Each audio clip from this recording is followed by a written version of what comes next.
year two for you and Coach. What is your expectations this year, and how will things improve?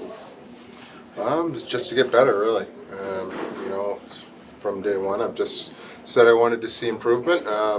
Improvement in, the culture and the way we're doing things around here. Improvement on the ice, individual improvement. So, from the players. So, that's pretty much the goal. I haven't really ever wanted to put a number on anything as far as how we're going to do standings wise or things like that. I just want to see the things we're working on that we're getting better each day.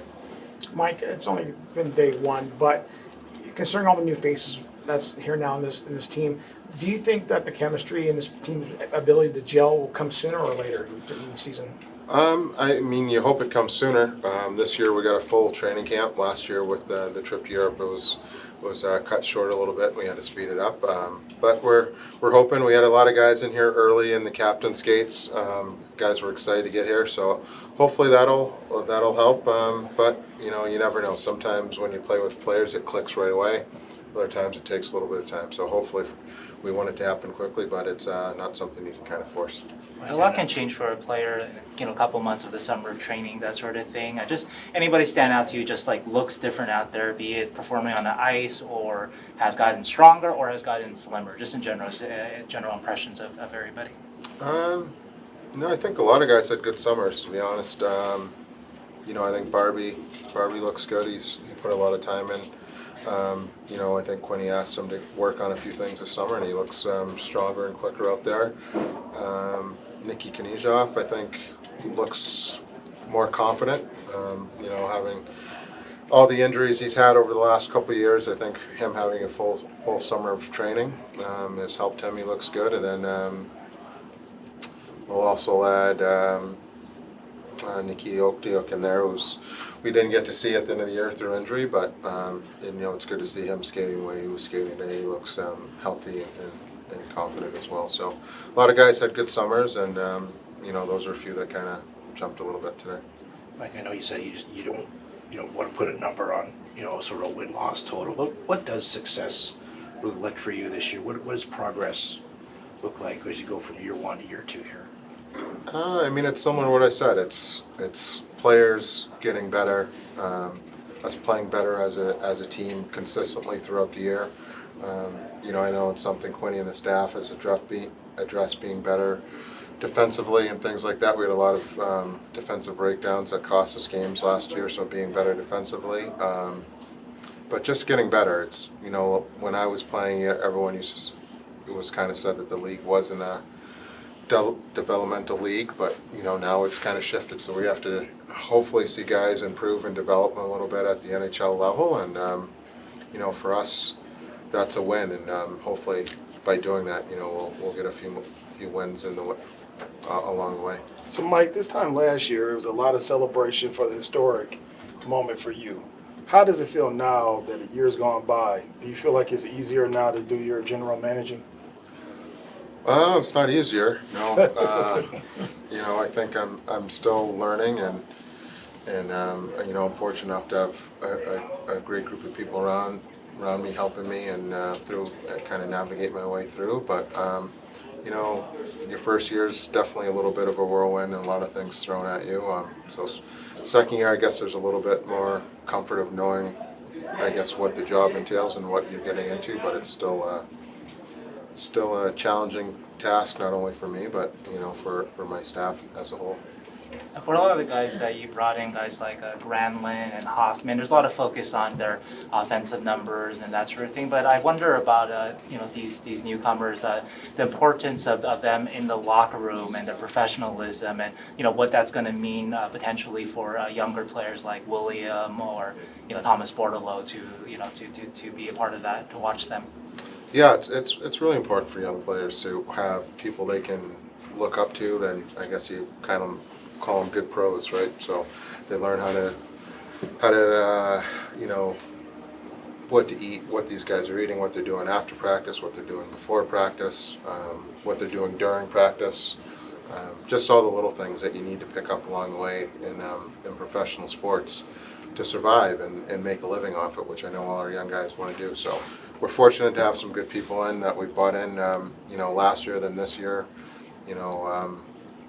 Kyle Burrows and Granlund, Ruda. Those guys are, good pros. Guys that we can be pretty happy that our young players will be able to look to them, and even for some of our skilled younger players to have Duke here will be good. He's someone who's gone through the ups and downs of being a 19-year-old and making the team out of camp in New York, and then having to go back down, and then getting traded and bounced around and waivers and all these things. Now he's found his game, so he's a good example for perseverance and what it takes in this league. And maybe you think the league's easy because you make it early or have success early, but it's a tough league and it's tough to stay in. So I think we're fortunate to have some older guys in here, and the older guys that are coming back are also, we'll definitely lean on them, from Logan to Tomas to Sturmy to Benny, guys like that. We'll definitely lean on them as well. Mike, the Carlson trade obviously brought some much-needed cap room for this team. So how far are you along with the whole cap? And, how much closer do you want to be to where you're at with that?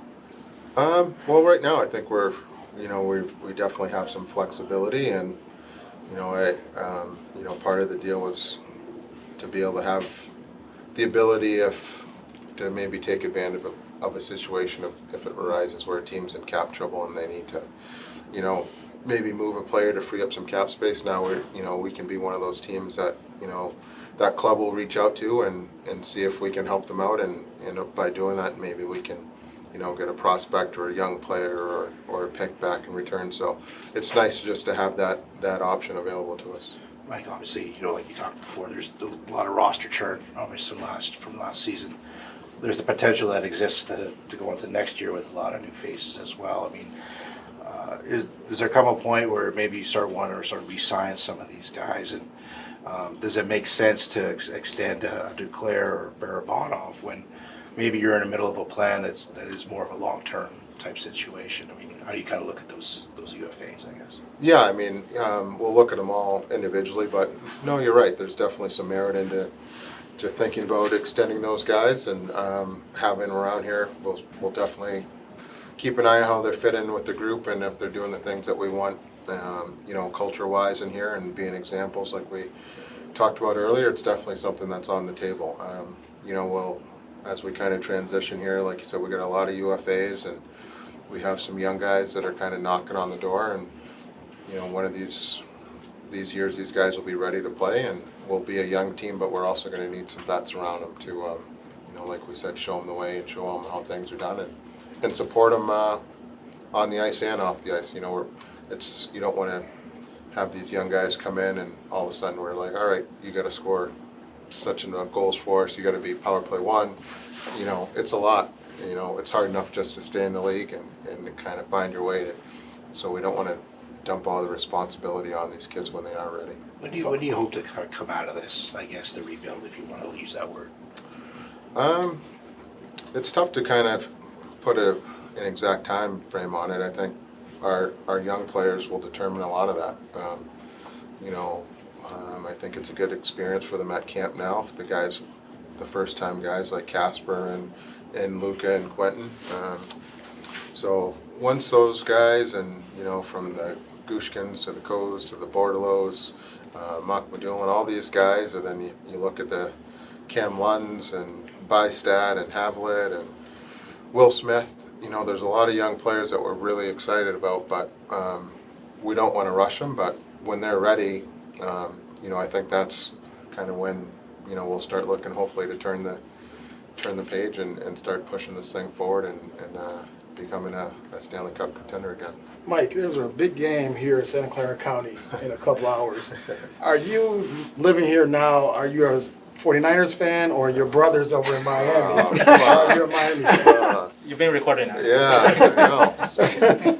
It's Dolphins all the way. Dolphins all the way. Yeah. I understand. Yeah, I'll take a Dolphins 49ers Super Bowl. That'd be good. How about that? I think it would be. You talked a little. I mean, I think we asked you this before about Logan.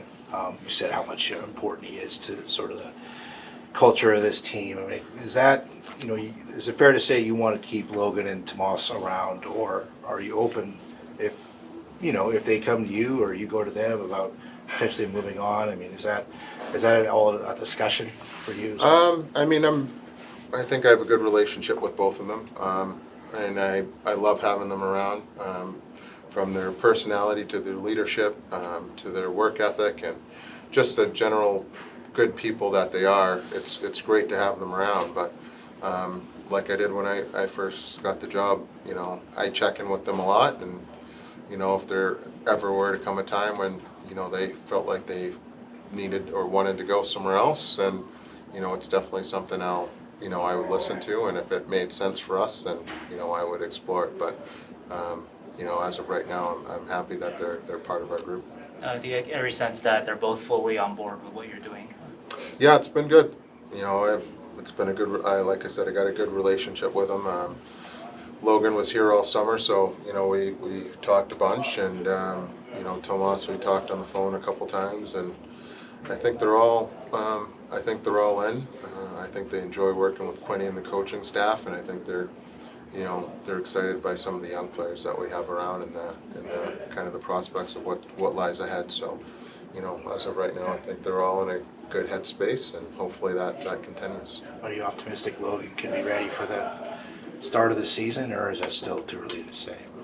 Yeah, I'm optimistic, but at the same time, it's an 82 game season, and you know, if he's not ready for, you know, the first week of the season, then that's, you know, we'll deal with it.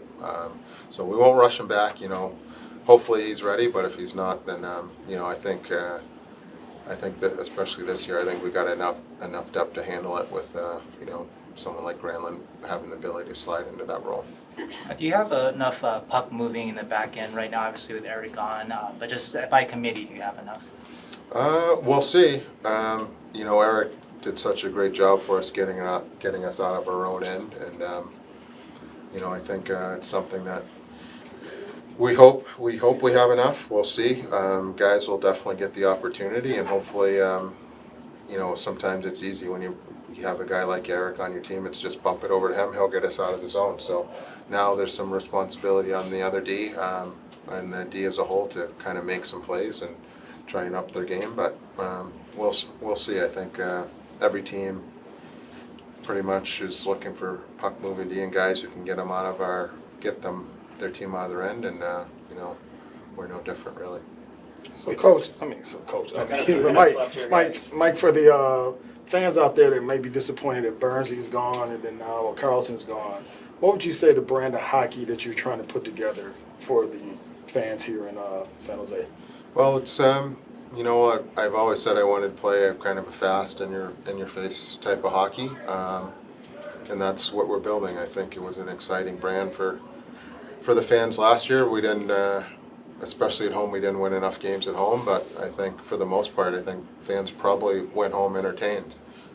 You know, we played fast. We were probably a little too loose at times, and it cost us some games. But you know, the fast-paced style of hockey is what we want, and you know, I think we'll keep getting better at playing that brand of hockey as the guys get into year 2 with Quinny's system, and the tweaks that he and the staff has made. Hopefully, we'll tighten things up a little bit. But you know, I think it's a style of hockey I think that people enjoy coming to the rink and watching. Just to kind of clarify something, is Holchuk waivers eligible, or does he need to? Who's that? Sorry. Nikita Holchuk? Yeah, he's got to go on waivers. He's got to go on waivers. Does that make for it could make for a tough decision maybe down the road if you know, obviously he's a guy you don't want to necessarily try to lose. Looks like he's a good. Right. Yeah. No. We're gonna definitely have some tough decisions to make on the back end and up front. But that's what I've wanted from day one, is to have competition in here, internal competition where guys are pushing themselves, and you know, the guys from underneath are pushing up to grab a spot, and you know, you got to play well. It's the best league in the world for a reason, and no one should have a spot in the league or in the lineup given to them. So that's what we're trying to create here, is a atmosphere and of competition, and I think we have that this year, and it will definitely lead to some tough decisions down the road. Who stood out for you at rookie face-off, and any of those players? Do you expect any of those rookie face-off players to compete for NHL job? Well, we'll have to see how camp goes. I thought Casper and Quentin both played well. I think it's an adjustment when you come from junior and you realize how fast guys are and how strong they are. But I thought they both kind of showed well. They pushed back, they didn't back down, and they both played their games. They played different style of games, but I thought Casper did a good job getting open and trying to use his shot and being physical when he needed to be. And Quentin made some high-end plays, and he finally got rewarded at the end of the day. So I thought those guys played well. I thought Shaq played really well all 3 games. To your question earlier, he's been more aggressive and more assertive in that camp and even at practice today. So he's getting accustomed to playing over here. Eki was great in his 1 game. I thought Henry was solid too. I don't know, I'll leave someone on. Our boards obviously had a good second game. Felix Gagnon earned a chance to come to the main camp because he played 3 really good games. And I thought Cronin and Romanoff both played great in the 2 games we won. So apologies to someone else. I'm sure I left someone out, but those guys, they played well. So, Mike, I got a quick You question. got time for a couple more here. All right, if you had a player on the Barracuda that was on the All-Star team down there and it's going to be here at Tech U, would you be kind of caught in a quandary to call them up to the Sharks or let them play in that All-Star game since it's here at San Jose? It's a good question. At the end of the day, doing what's best for the organization and the Sharks NHL club is probably comes first, but the game is, these are people and human beings, and it's an honor to be in an all-star game at no matter what level it is. So, it would be a conversation for sure, and I think I'd involve the player in it as well. It's a bit odd to see Ryan Miller in some Sharks gear here out there. What does it mean to have him on your staff now? It's great. Millsy was, a good friend and good teammate, and just playing with him, seeing how he saw the game. He was so thoughtful about how he saw the game in the goalie position and analytical about it. And if you look at his style and his history in the game, every so many years he changed his style and was able to adapt to the way the game was played. And whether that was, when he was younger, being super aggressive, and then, slowly backing in and playing more in the blue paint and things like that, he kind of adjusted his style. So I'm really excited to have him. As you guys can probably see today, he was excited to be out there on the ice for all 3 sessions. I told him he didn't have to do that, but he's itching to work and get to know these guys, and I think he'll be a good ear for the management and myself, but also for Nabby and Spearsy, and most importantly the goalies in the system. I just asked, when did you first find out Last question here. When did you first find out Logan wasn't going to be available for the start of camp?